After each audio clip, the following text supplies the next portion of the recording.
Santiago Calatrava is one of my favorite architects of all time. His buildings are all unmistakably Calatrava. They swoop and curve and soar. There are no straight walls, there are no right angles. His works inspire anthropomorphic references to birds and dinosaurs and insects. Symmetry plays an important role in his work as well, because they are neat and legible and clean. At the same time, they're lyrical and musical and alive. Santiago Calatrava is a Spanish architect who was born in 1951. He first studied art and sculpture, and then architecture, and after that he did a degree in engineering. Why this is significant is because a lot has been said about Santiago Calatrava being an engineer-architect. It's felt that the style of his buildings and bridges could only have been built by somebody with a deep understanding of structural engineering, as well as someone with a poet or artist's heart. In 1997, he wrote, "Architecture and sculpture are two rivers in which the same water flows. Think of sculpture as pure plastic art, while architecture is plastic art which is submitted to function, taking into consideration the human scale." He was also deeply influenced by the Swiss engineer Robert Maillard, who told him with an adequate amount of force and mass, you can create emotion. His first commissions were indeed civic in nature and have remained so. Transport buildings, civic hubs, bridges, but these are not as dull as they sound. The Museum of Tomorrow in Rio de Janeiro was being described as an otherworldly edifice. Speaking about the World Trade Center in New York, The Guardian wrote, "The Oculus presents an optimistic vision of aspiration and grandeur." And his latest works as the host nation's pavilion of the World Expo in Dubai 2021 was designed as a symbol of UAE's pioneering spirit.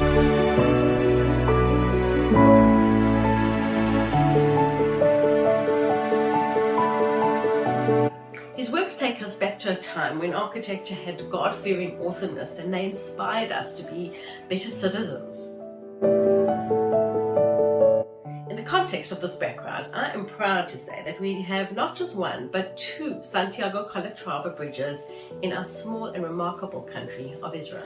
We all know the iconic Cords Bridge, or Bridge of Strings, in Jerusalem. But before we get there, I'd like to trace back to Santiago Calatrava's love of Israel and the precursor to the Cords Bridge, which is a pedestrian bridge in Petach Tikva. In 1997, Calatrava came to Israel for the first time to the exhibition of his works in the Haifa Technion. While he was there, he was invited to design and construct the pedestrian bridge for Petach Tikva.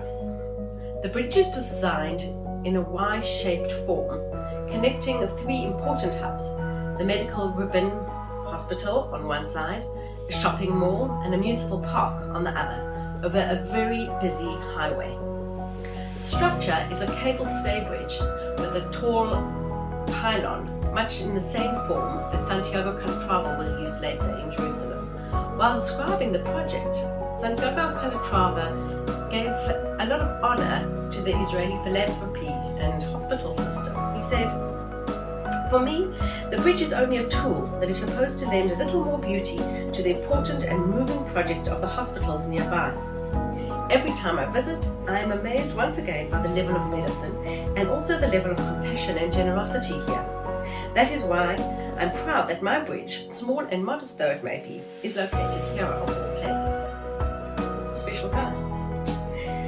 Let's move to Jerusalem to the turn of the millennium. In 1999, the municipality of Jerusalem and the Israeli Ministries of Transport and Finance began this plan to construct the Jerusalem light rail transit system with 8 lines.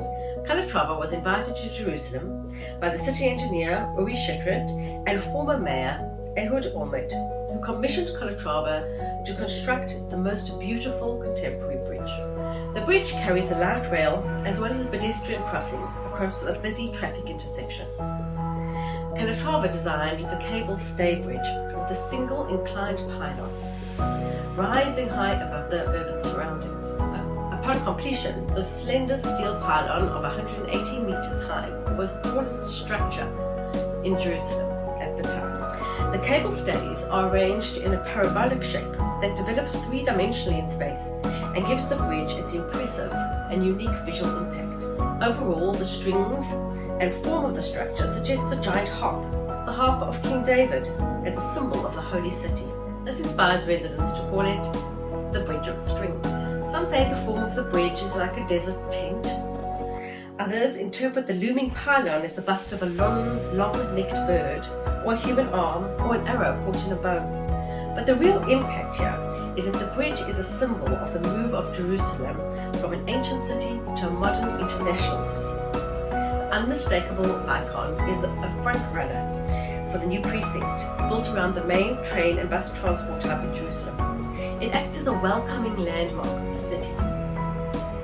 It's the first thing you see upon arrival. The precinct is zoned for high-rise buildings, offices, residential apartments and hotels, and there is always construction going on here ever since the inception of the bridge. The bridge was completed in 2009, pretty much the same time around the completion of the Mamilla Mall and the Waldorf Astoria projects.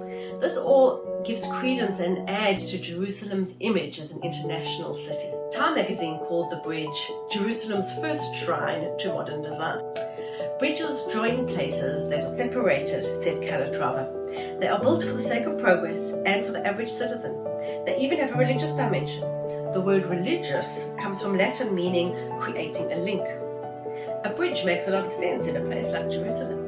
As with all exceptional design and anything really new, there were critics, and they protested and they wrote articles about how the bridge didn't fit in with the city landscape and how it had cost the city way too much money. But I would say that today, in 2022, we can appreciate the vision of the city leaders of the time.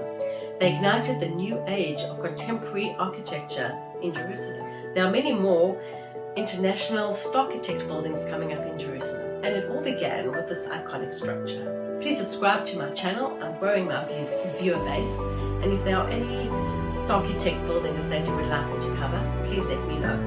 And I'll cover it next in Israeli architecture, explored, explained, and enjoyed.